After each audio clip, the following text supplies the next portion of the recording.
It always starts the same way. One quick match, just one. Then it's 3 a.m., my eyes hurt, my charger's hanging by a thread. And I yelled at a stranger over Wi-Fi lag. Mobile Legends, Call of Duty, they weren't just games anymore. They were where I felt in control, even when the rest of my life was falling apart.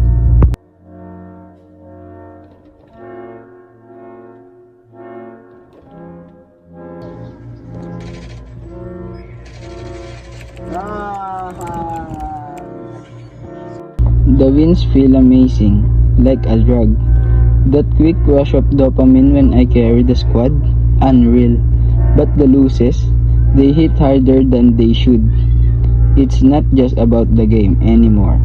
It's about how I tied my self-worth to it, I escape to it, I hide in it.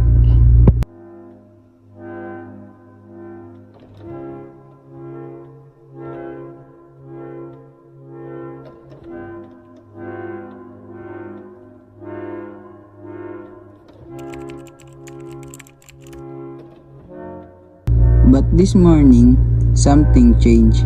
I looked at my screen time and just felt sick. I realized I was trading my real life for a digital one. So, I made the decision, not to quit but to play smarter, live better.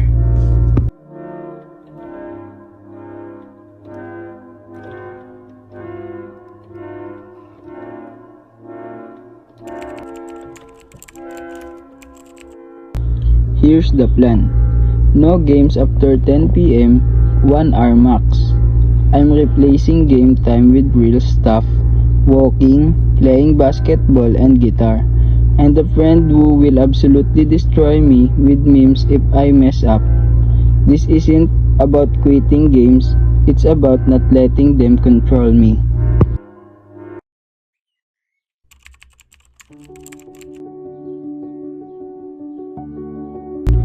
Today was the first day. I still felt the urge, still reached for the phone, but I said no. And that's a win. It's not perfect, it's not easy, but it's real. And for the first time in a while, I felt like I'm winning outside the screen.